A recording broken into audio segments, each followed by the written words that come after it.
ॐ भूर्भुवः स्वः तत्सवितुर्वरेण्यं भर्गो देवस्य धीमहि धियो यो नः प्रचोदयात्। ॐ शान्ति शान्ति शान्तिः। नमस्ते मेरे प्यारे दोस्तों, ये भगवान श्री रामनाम महर्षि से बातचीत का 7वां वीडियो है और ये वीडियो शुरू होता है 60वीं बातचीत से। 5 जुलाई 1935। विषय है मौन के विषय में। बातचीत 60वीं। श्री भगवान कहते हैं, एकांत का मौन मजबूरी का है।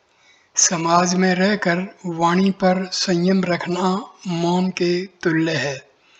तब मनुष्य वाणी पर नियंत्रण रखता है। कुछ भी कहने से पूर्व वक्ता को सचेत होना होगा। अन्य प्रकार संलग्न रहने पर वाणी संयमित रहती है। अंतर्मुखी मन अन्य प्रकार संलग्न रहता है तथा बोलने को उत्सुक नहीं होता। बोलने से जो मानसिक चेष्टाएं होती हैं, उनके संयम के लिए मौन का संयम आवश्यक है। यदि मन पहले ही से नियंत्रित है तो संयम संबंधी मौन अनावश्यक है। उस अवस्था में मौन स्वाभाविक हो जाता है। विद्यारण्य के अनुसार 12 वर्ष तक बलपूर्वक मौन रखने से पूर्ण मौन हो जाता है। इससे बोलने की शक्ति समाप्त हो जाती है। ऐसा व्यक्ति गूंगे पशु के समान है। यह मौन नहीं है, मौन सतत वाणी है। अक्रम ही निरंतर कर्म है। 6 जुलाई 1935, 61वीं बातचीत। श्री एकनाथ राव, ध्यान का अभ्यास किस प्रकार हो, खुले नेत्रों से अथवा बंद नेत्रों से? महर्षि इसका उत्तर देते हैं, वह किसी प्रकार भी हो सकता है। उद्देश्य है मन को अंतर्मुखी कर अपनी खोज में बराबर लगाए रखना। कभी ऐसा होता है कि नेत्र बंद रखने पर भीतरी संकल्प अधिक शक्तिशाली होकर बाहर निकल पड़ते हैं। नेत्र खुले रखकर भी मन का अंतर्मुख करना कठिन हो जाता है। इसके लिए मनोबल की आवश्यकता है। विषयों को ग्रहण करने से मन दूषित हो जाता है। वैसे वह शुद्ध है। ध्यान करते समय मुख्य लक्ष्य इस बात पर हो कि मन बाहरी संस्कार डालने वाली वस्तुओं का अथवा दूसरी बातों का चिंतन न कर अपनी खोज में सक्रिय रहे। 62वीं बातचीत। एकनाथ राव, संपूर्ण हृदय केंद्र में होने वाली एक प्रकार की अवर्णनीय किंतु प्रत्यक्ष चेतना क्या है? महर्षि, संपूर्ण का अनुभव अनेक बार होता है, यथा भय, उत्तेजना आदि में। यद्यपि यह सदैव तथा सर्वत्र विद्वान है, तथापि यह एक विशिष्ट केंद्र में तथा विशेष अवसरों पर ही अनुभव में आता है। इसका संबंध पूर्व घटित घटनाओं से भी है तथा भ्रम में इसे शरीरगत मान लिया जाता है, जबकि यही केवल एवं शुद्ध है, यही आत्मा है। यदि मन को संपूर्ण में स्थित कर इसका निरंतर एवं स्वतः ही अनुभव किया जाए तो यही साक्षात्कार है। संपूर्ण साक्षात्कार की पूर्व स्थिति है। वह शुद्ध है। दृष्टा एवं दृश्य इसी से उदय होते हैं। यदि मनुष्य स्वयं को दृष्टा मानने की भूल करे तो उसे दृश्य निश्चय ही अपने से भिन्न प्रतीत होंगे। दृश्य समय समय पर अदृश्य हो जाते हैं तथा प्रदर्शित होते हैं तथा संसार की सृष्टि होती है जिसका दृष्टा उपभोग करता है। इसकी अपेक्षा यदि मनुष्य स्वयं को वह पर्दा माने जिस पर दृष्टा तथा दृश्य प्रदर्शित होते हैं तो उसे कोई भ्रम न हो तथा वह उनके उदय एवं विलय का दृष्टा मात्र रहेगा तथा उसे आत्मा में कोई भी व्याकुलता नहीं होगी। 63वीं बातचीत। एक उच्च अधिकारी ने पूछा, यदि छोटे पद वालों को अपने ऊपर पदोन्नत कर दिया जाता है तो मन में विषाद होता है। क्या यह अन्वेषण कि मैं कौन हूँ ऐसी परिस्थिति में उस मनुष्य के मन को शांति प्रदान करेगी? महर्षि, हाँ, निश्चय ही। मैं कौन हूँ यह खोज मन को अंतर्मुखी करेगी। भक्त, मेरी मूर्ति ध्यान में आस्था है, क्या मुझे इससे ज्ञान की प्राप्ति में सहायता मिलेगी? महर्षि, अवश्य मिलेगी। उपासना से मन एकाग्र होता है, तब मन अन्य विचारों से मुक्त होकर ध्यान के आकार से पूर्ण होता है। मन वही हो जाता है और इस प्रकार नितांत शुद्ध हो जाता है। तब विचार करो, उपासक कौन है? उत्तर होगा मैं अर्थात आत्मा।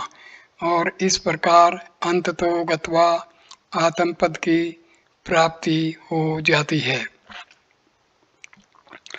इस समय कठिनाई यह है कि मनुष्य स्वयं को कर्ता मानता है, परंतु यह भूल है। सारे कार्य उच्चतर सत्ता ही करती है और मनुष्य उसके हाथ का यंत्र मात्र है। यदि वह यह स्थिति स्वीकार कर ले तो वह कलेश रहित हो जाए, अन्यथा वह कलेशों को निमंत्रित करता है। उदाहरण के लिए गोपुरम मंदिर का शिखर पर बनी आकृति को लो जो कंधों पर स्तूप का भार ढोती प्रतीत होती है। उसका आकार ऐसा प्रतीत होता है मानो वह स्तूप के भारी भार से बहुत बोझिल है। पर अब यहाँ विचार की आवश्यकता है। स्तूप तो भूमि पर बना हुआ है तथा अपनी नींवों पर खड़ा है। आकृति पृथ्वी को उठाए हुए एटलस के समान स्तूप का ही अंश है, किंतु दिखता ऐसा है मानो स्तूप का भार इसी पर हो। क्या यह आशा शब्द नहीं है? ऐसा ही वह व्यक्ति है जो अपने को कर्ता मानता है। तदुपरांत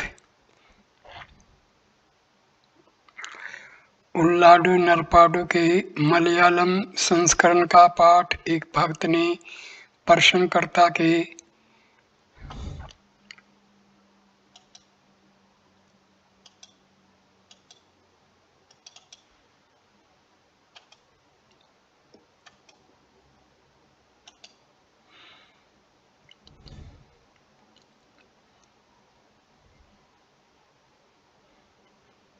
हितार्थ किया।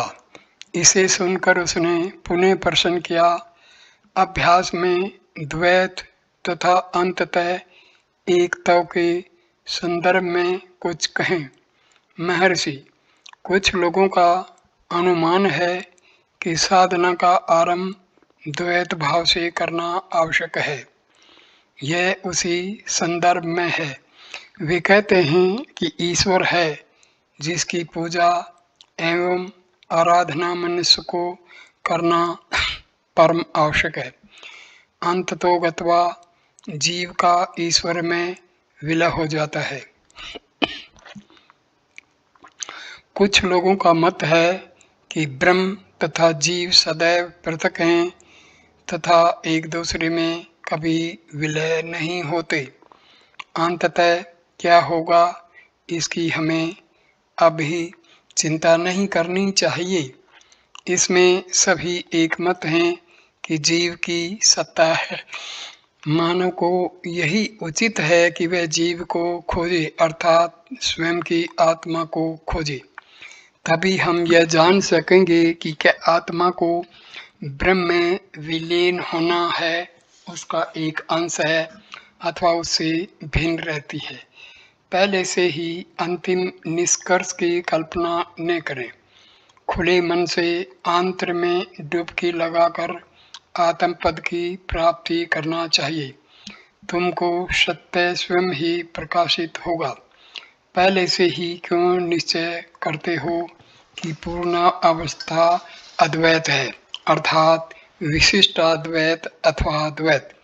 इसमें कोई सार नहीं। वर्तमान अनुसंधान तर्क एवं बुद्धि पर अवलंबित है। बुद्धि आत्मा उच्च सतर सत्ता से प्रकाश ग्रहण करती है। बुद्धि द्वारा प्राप्त बिंबित अथवा आंशिक प्रकाश मूल परम ज्योति का दर्शन किस भांति कर सकती है। जब बुद्धि आत्मा तक नहीं पहुंच सकती है तो फिर इसका स्वरूप कैसे जान सकती है। इस संदर्भ का ऐसा महत्व है। भक्त एक छंद में कहा गया है कि प्रारंभ में जिन शास्त्रों का इतना गहन अध्ययन किया जाता है, अंततः ये उपयोगी नहीं रहते। किस अवस्था में वे व्यर्थ हो जाते? महर्षि इसका उत्तर देते, जब उनका सार ग्रहण कर लिया जाए। शास्त्रों का उपयोग यह है कि वे उच्चतर सत्ता आत्मा के अस्तित्व का तथा उसे प्राप्त करने का मार्ग प्रकट कर दें। उनका सार केवल इतना ही है। जब यह आत्मसात हो जाए तब शेष व्यर्थ है।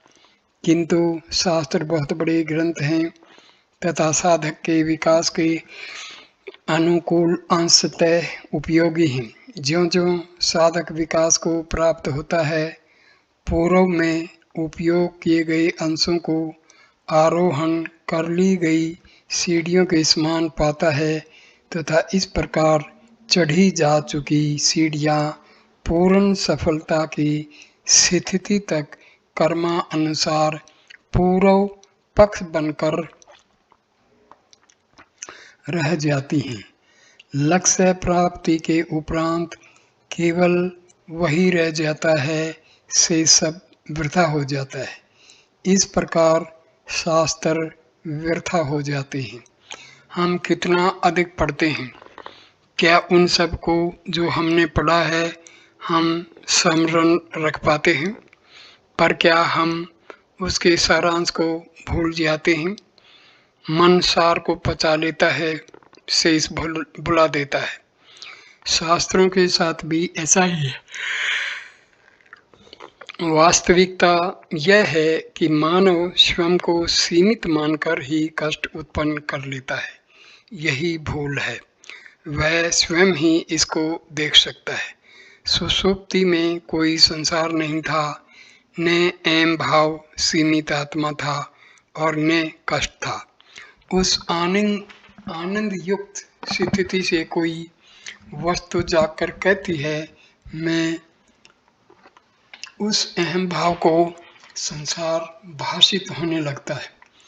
जगत में स्वयं अणु मात्र होने से वह अधिक की इच्छा करता है और कठिनाइयों में फंस जाता है। अहम भाव के उदय से पूर्व वह कितना सुखी था। अहम भाव का उदय ही वर्तमान कलेशों की जड़ है।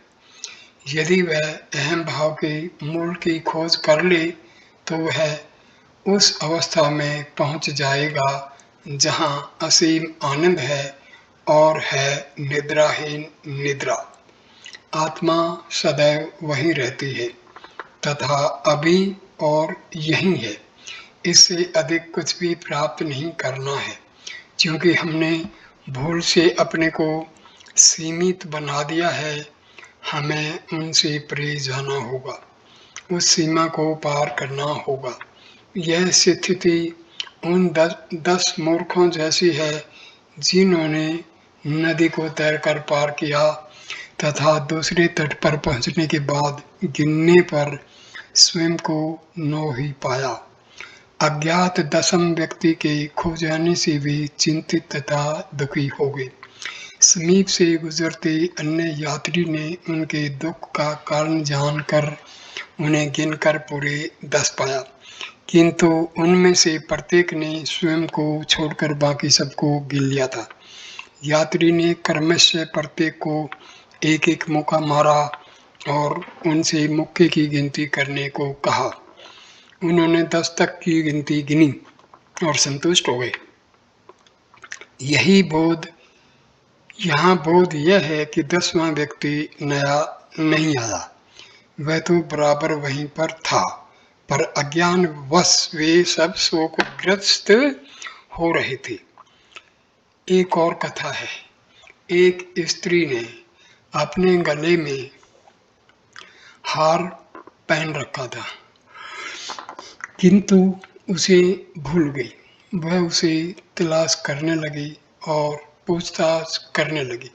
उसकी एक सहेली को जब यह पता चला कि वह क्या खोज रही है, तो उसने उसी के गले में पड़े हुए हार की ओर संकेत किया। इसने उसे हाथों से स्पर्श किया और प्रसन्न हो गई। क्या उसे नया हार प्राप्त हुआ था? यहाँ भी अज्ञान ही दुख का कारण था तथा ज्ञान आनंद का। मनुष्य तथा आत्मा की स्थिति भी इसी प्रकार है। कोई भी नवीन वस्तु प्राप्त नहीं करनी है। आत्मा का अज्ञान ही वर्तमान दुख का कारण है। आत्मा के ज्ञान से आनंद प्राप्त होता है। इसके अतिरिक्त यदि किसी नवीन वस्तु की प्राप्ति होती हो तो पूर्व में उसका अभाव माना जाएगा। जो वस्तु पूर्व में नहीं थी वह पुनः नष्ट हो सकती है। इस प्रकार मोक्ष स्थायी नहीं होगा। मोक्ष स्थायी है, क्योंकि आत्मा यही है, अभी है तथा नित्य है। इस प्रकार मनुष्य का प्रयास अज्ञान के निवारणार्थ है। ज्ञान उदित होता प्रतीत होता है, यद्यपि यह स्वाभाविक तथा सदैव ही है। आगंतुक ने विदा होते समय महर्षि को प्रणाम किया तथा कहा, ऐसा कथन है कि सिंह के मुंह में प्रविष्ट हुआ शिकार हमेशा के लिए ठिकाने लगा दिया जाता है।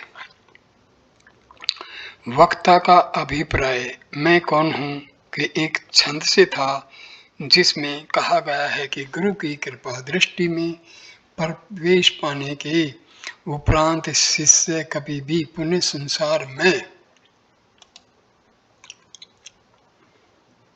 नहीं फंसेगा। जैसा कि सिंह के जबड़े में पड़ा निश्चय ही कभी भी नहीं बच सकता। 64वां बातचीत।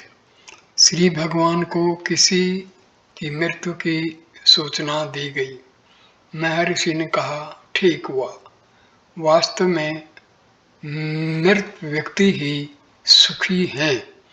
वे इस कष्टकारक शरीर से छुटकारा पा जाते हैं। मृतक व्यक्ति शोक नहीं करता। पीछे रहने वाले लोग मृतक व्यक्ति के लिए शोक करते हैं। क्या मनुष्य निद्रा से भय खाता है? इसके विपरीत निद्रा की आकांक्षा की जाती है और जागने पर प्रत्येक व्यक्ति कहता है कि वह आनंद से सोया था। गहन निद्रा के लिए सभी शैया तैयार करते हैं। निद्रा अल्पकालीन मृत्यु है। मृत्यु शीघ्र निद्रा है। यदि जीवित अवस्था में ही मनुष्य की मृत्यु हो जाती है तो उसे दूसरों की मृत्यु पर दुख नहीं करना चाहिए।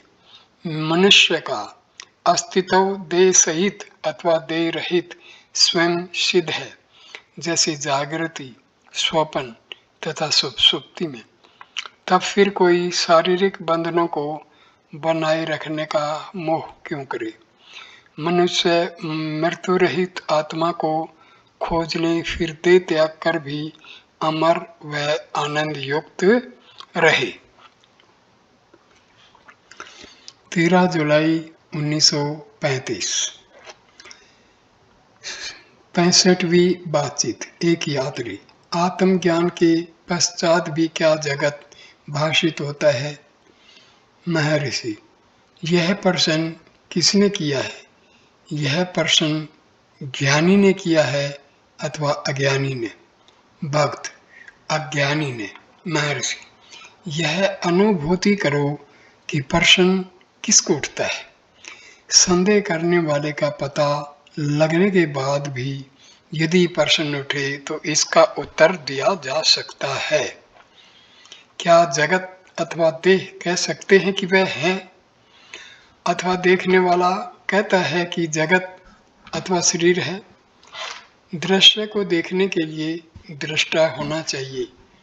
पहले दृष्टा देखने वाले को ढूंढो, बाद में क्या होने वाला है उसकी अभी चिंता क्यों?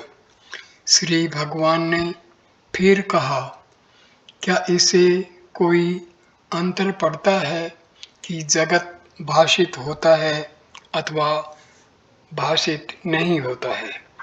क्या जगत के अभी भाषित होने से तुम्हारी कोई हानि हो गई, अथवा जब तुम्हें गहन निद्रा में संसार भाषित नहीं होता था तब क्या तुम्हें कुछ प्राप्ति हो गई थी?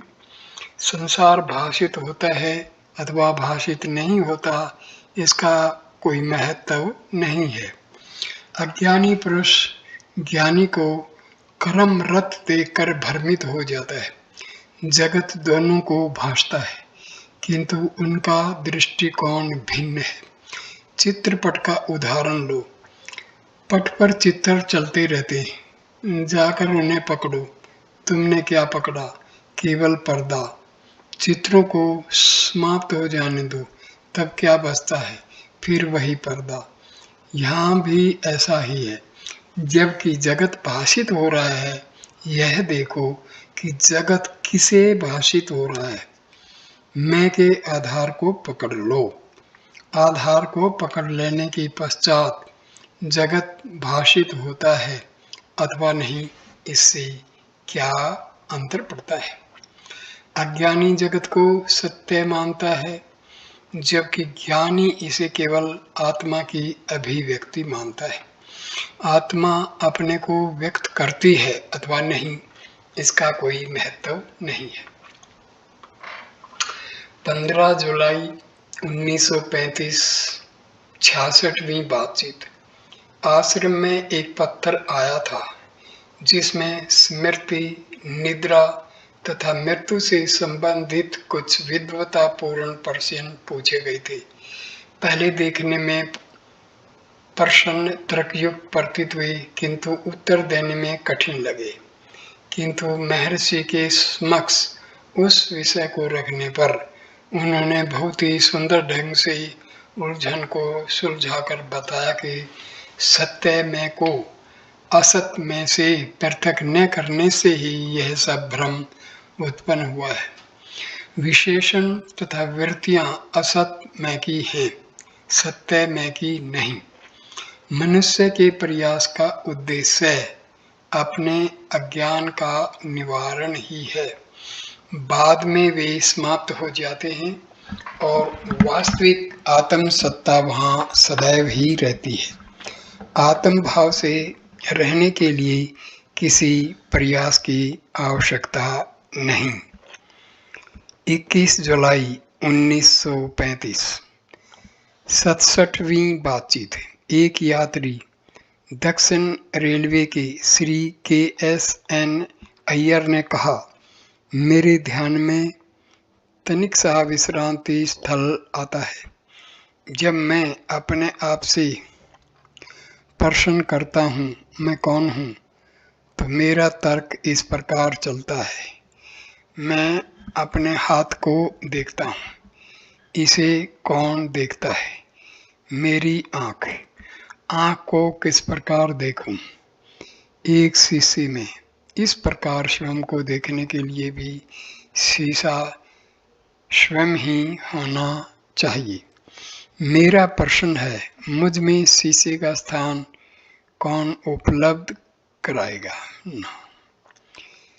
महर्षि, तब तुम यह प्रश्न क्यों करते हो, मैं कौन हूँ? तुम ऐसा क्यों कहते हो कि तुम दुखी होते हो इत्यादि? तुम शांत भी रह सकती थी। तुम अपनी आत्म शांति से बाहर क्यों आते हो? भक्त, इस प्रकार जिज्ञासा करने से मुझे एकाग्र होने में सहायता मिलती है। क्या एकाग्रता ही एकमात्र लाभ है? महर्षि, इससे अधिक तुम क्या चाहते हो? एकाग्रता ही मुख्य वस्तु है। तुमको अपनी शांति से बाहर क्यों आना पड़ता है? भक्त, क्योंकि मैं बाहर खिंचा जाता हूँ। महर्षि, मैं कौन हूँ का तात्पर्य है मैं के स्रोत की खोज करना। यह जान लेने पर जिसके लिए तुम प्रयत्न करते हो उसकी प्राप्ति हो जाती है। महर्षि के शब्दों का सारांश यह प्रतीत होता है कि प्रयास पूरी अक्षमता से करना आवश्यक है तथा पराजय की भावना वश घबराकर प्रयास छोड़ देना उचित नहीं है। महर्षि के शब्दों का सारांश यह प्रतीत होता है कि प्रयास पूरी अक्षमता से करना आवश्यक है तथा पराजय की भावनावश घबराकर प्रयास छोड़ देना उचित नहीं। 68वीं बातचीत। माध्यम व्यय के गौर वर्ण शांत व्यक्तित्व वाले विख्यात प्राध्यापक डॉक्टर राधा कमल मुखर्जी योग अथवा ध्यान का अभ्यास करते हैं। अनेक अलौकिक अनुभव कर चुके हैं।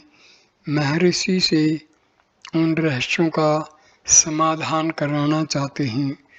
उन्होंने एक पुस्तक भी लिखी है जिसका प्रकाशन Messrs Longman green and company London से करा चुके हैं। आत्मज्ञान की प्राप्ति उन्हें कठिन प्राप्त प्रतीत होती है तथा महर्षि की सहायता चाहते हैं। उनका प्रश्न। महर्षि,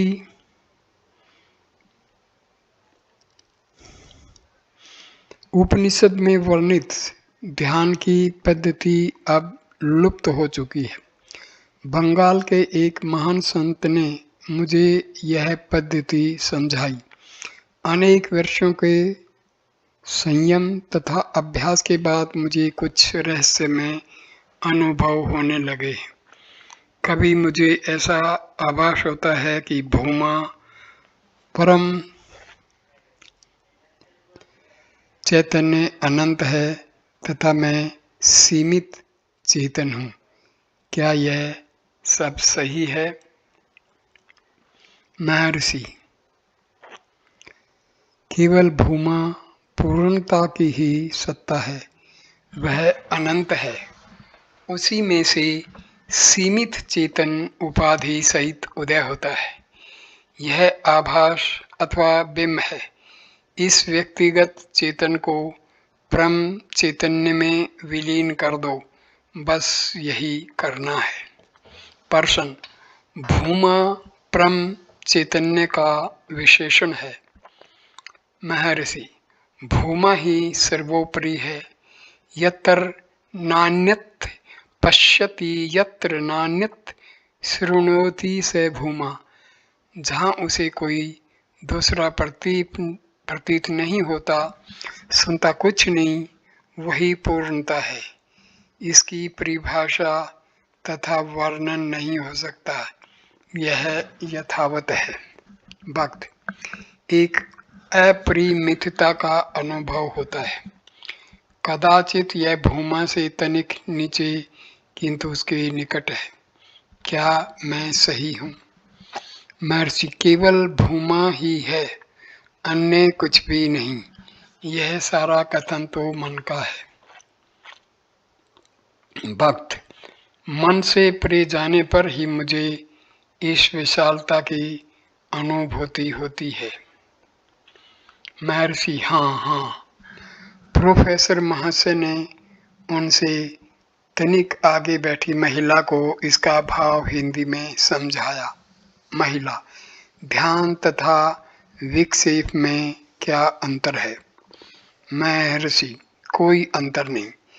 जब संकल्प है तब विक्षेप है, जब कोई संकल्प नहीं है तब ध्यान है। किंतु ध्यान केवल अभ्यास है जो वास्तविक शांति की अवस्था से भिन्न है। महिला, ध्यान का अभ्यास किस प्रकार हो? महर्षि, संकल्पों को मत आने दो। महिला, कार्य तथा ध्यान में सामंजस्य कैसे करें? महर्षि, कर्ता कौन है? जो कार्य कर रहा है उसे यह प्रश्न करने दो, तुम सदैव आत्मा हो, तुम मन नहीं हो। यह प्रश्न तो मन उठाता है। कार्य सदैव आत्मा की समक्षता में ही होता है। आत्मज्ञान की प्राप्ति में कार्य बाधा नहीं करता। कर्ता का मिथ्या देह अभिमान ही इसे बाधक होता है। इस मिथ्या देहाभिमान से छुटकारा पाना है। प्रोफेसर, क्या चेतन रहित अवस्था अनंत चैतन्य के समीप नहीं है? महर्षि, केवल चैतन्य ही रहता है, अन्य कुछ नहीं। भक्त, श्री भगवान का मौन स्वयं एक महान शक्ति है। यह हमें कुछ मानसिक शांति प्रदान करती है। महर्षि, मौन अनंत वाणी है। मौखिक वाणी मौन की इस अन्य वाणी में बाधक होती है। मौन में हम आसपास के वातावरण के घनिष्ठ संपर्क में होते हैं। दक्षिणामूर्ति के मौन ने चार ऋषियों के संशय निवृत्त कर दिए। मौन व्याख्या प्रकटित तत्वम, मौन द्वारा सत्य का निरूपण। मौन को ही प्रतिपादन कहा गया है। मौन इतना अधिक शक्तिशाली है।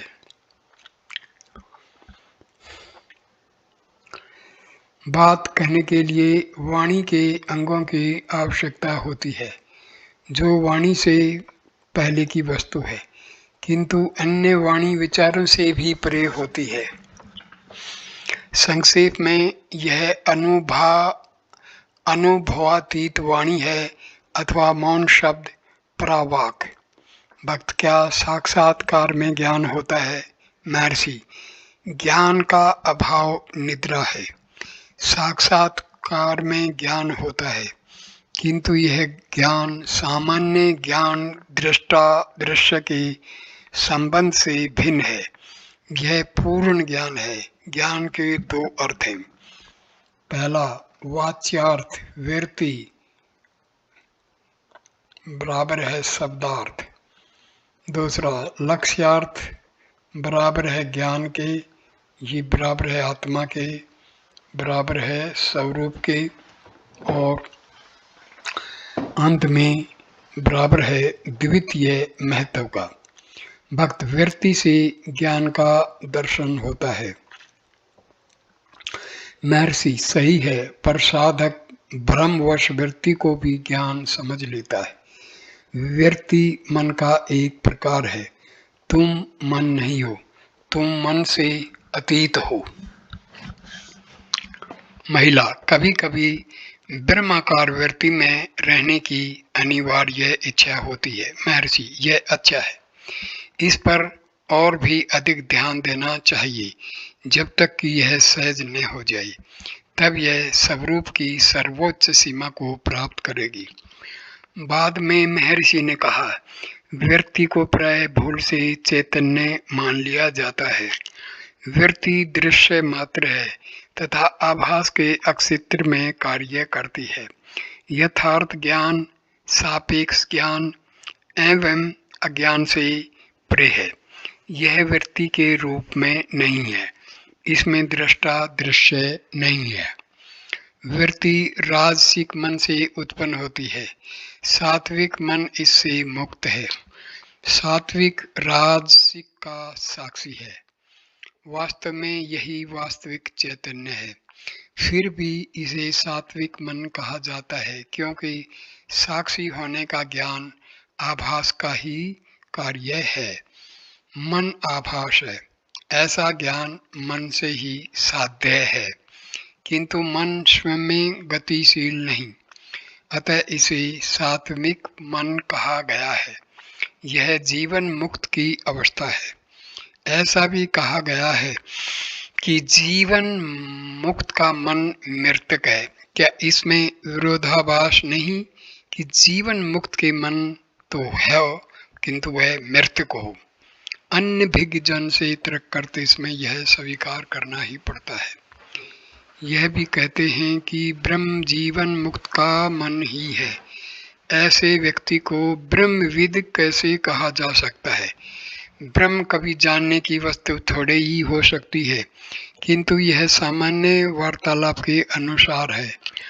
जीवन मुक्त एवं ईश्वर का मन सात्विक है, ऐसा अनुभव किया जाता है, अन्यथा वे तर्क करते हैं।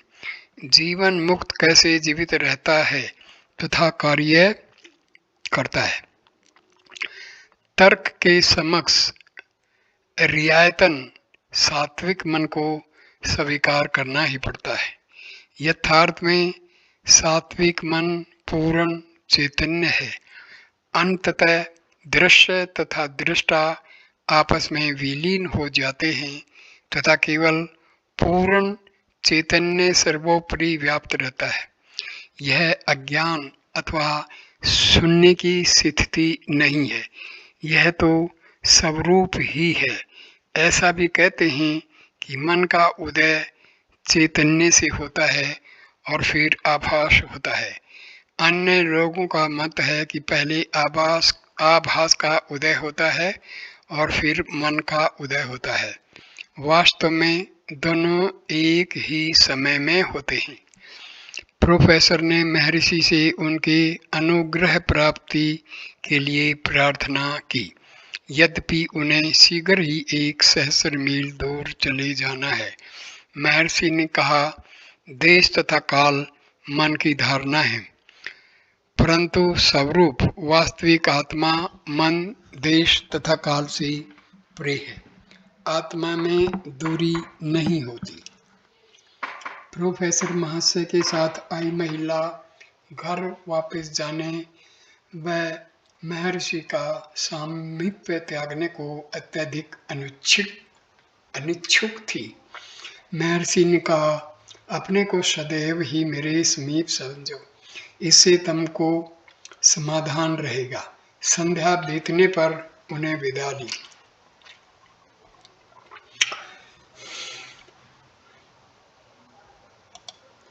69वीं बातचीत। उपरोक्त प्रोफेसर के विश्वविद्यालय में दिए गए भाषणों की रिपोर्ट हिंदू में छपी थी।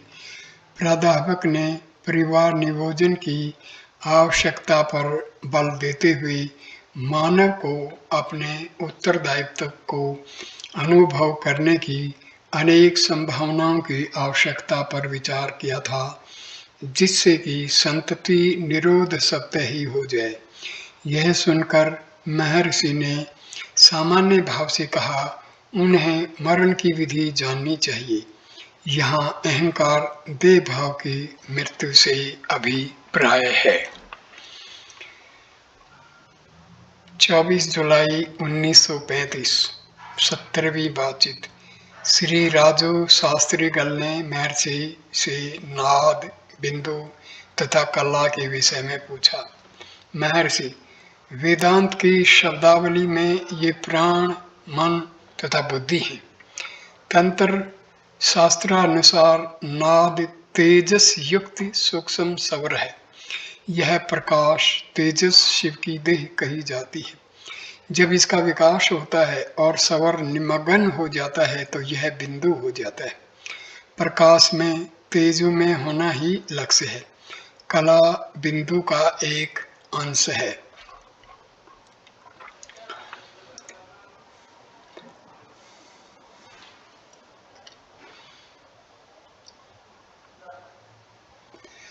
तिरुवन्नमलाई के भिन्न भिन्न स्थानों पर महर्षि के निवास की काल कर्मा अनुसार सूची।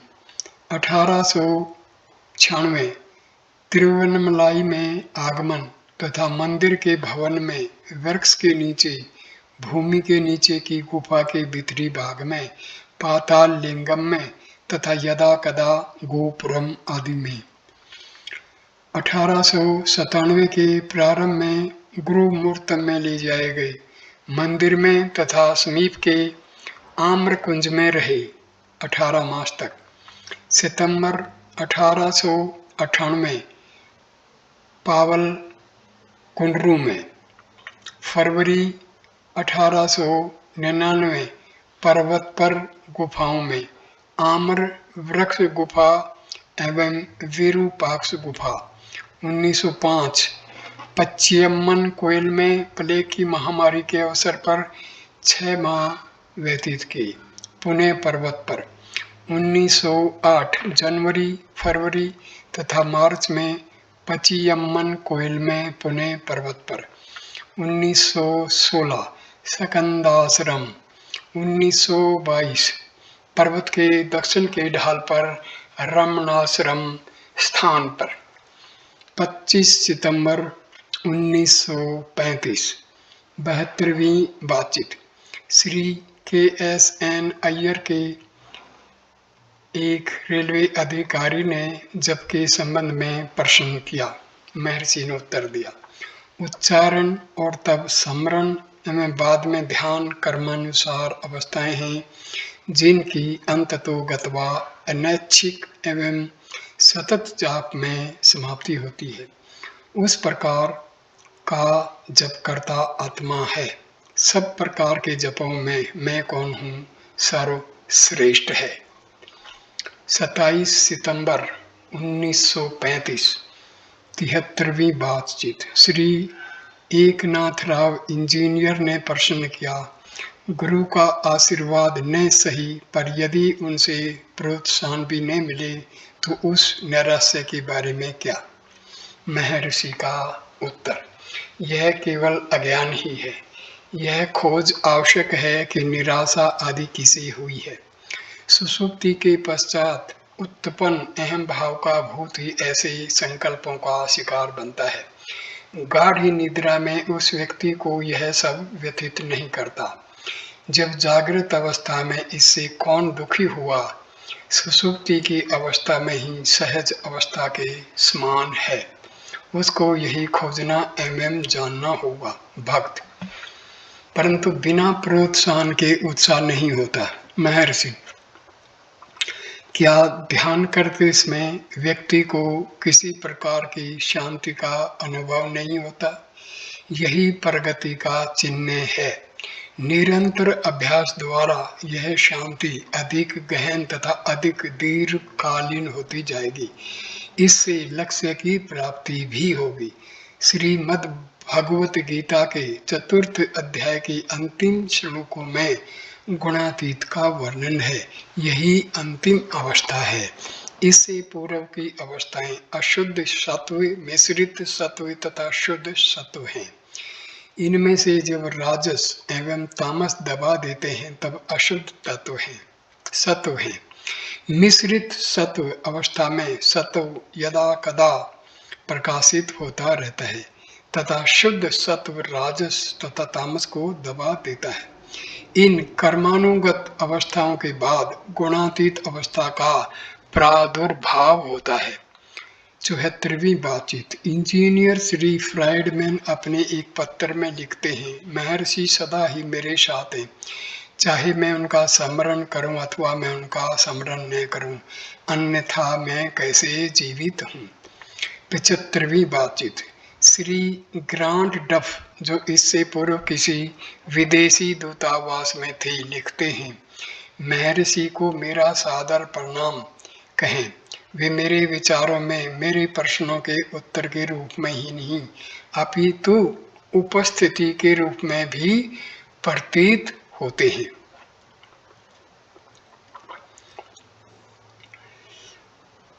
29 सितंबर 1935 76वीं बातचीत।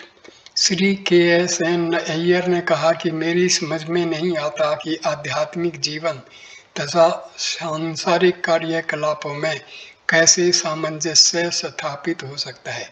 महर्षि ने उत्तर में योग वासिष्ठ के कुछ श्लोक सुनाए।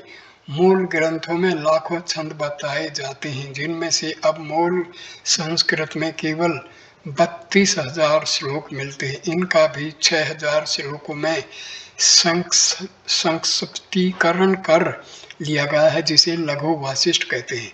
उसका तमिल में 2050 श्लोकों में अनुवाद कर लिया गया है। भक्त मन को उस पर एकाग्र किए बिना कार्य संतोषजनक रूप से संपादित नहीं किए जा सकते। यह कैसे हो कि मन आध्यात्मिकता में स्थिर रहे और साथ ही कार्य भी होता रहे। महर्षि मन जागृत अवस्था में प्रतीत होता है, जो केवल आत्मा का प्रक्षेप मात्र है। गाढ़ निद्रा में तुम नहीं कहते तुम किसके पुत्र आदि हो। जैसे ही तुम जागृत होते तुम कहते हो तुम अमुक हो तथा अमुक एवं जगत को मान्यता देते हो और इसी प्रकार अन्य बातें कहने लगते हो। जगत लोक मात्र है। लोक लोकयते इति लोक है। जिसकी अनुभूति हो वही लोक अर्थात जगत है। कौन सा चक्षु से दिखता है वह चक्षु अहंकार है, जो समय समय पर उदय होकर लुप्त होता रहता है, पर तुम स्वयं सदैव ही रहते हो। अतः जो अहंकार के परे है वही चैतन्य आत्मा है। मन गाढ़ निद्रा में विलीन होता है, नष्ट नहीं होता। जो विलीन होता है वही पुण्य उदय होता है। यह ध्यान में भी संभव है, किंतु यदि मन को नष्ट कर दिया जाए तो वह पुण्य उदय नहीं होगा। योगी का लक्ष्य मन को समाप्त करना आवश्यक है, लय करना नहीं। ध्यान की शांति में मन लय हो जाता है, किंतु यह पर्याप्त नहीं है। मन को अन्य पूरक साधनाओं द्वारा नष्ट करना होगा। कुछ व्यक्ति साधारण संकल्प लेकर समाधि में गए और दीर्घ काल के उपरांत भी पुनः उसी विचार की धुन में जागृति में आए। इस अवधि में संसार में अनेक पीढ़ियां व्यतीत हो चुकी थी। ऐसे योगी ने अपने मन को नष्ट नहीं किया था। मन को नष्ट करना उसे आत्मा से किंचित भी पृथक न मानना है। इस अक्षण भी मन नहीं है, इस सत्य को जान लो। यदि दैनिक कार्यकलापों में मन नहीं तो फिर कैसे इस सत्य को जानोगे। ये सत्य ही होते रहते हैं। यह जान लो कि इनका प्रेरक मन यथार्थ नहीं है, बल्कि काल्पनिक है, जो आत्मा से उत्पन्न होता है। इस प्रकार मन नष्ट किया जा सकता है। मैं इस वीडियो को यहीं पर विराम देता हूँ। वीडियो देखने के लिए धन्यवाद। अगला वीडियो 77वीं बातचीत से शुरू होगा।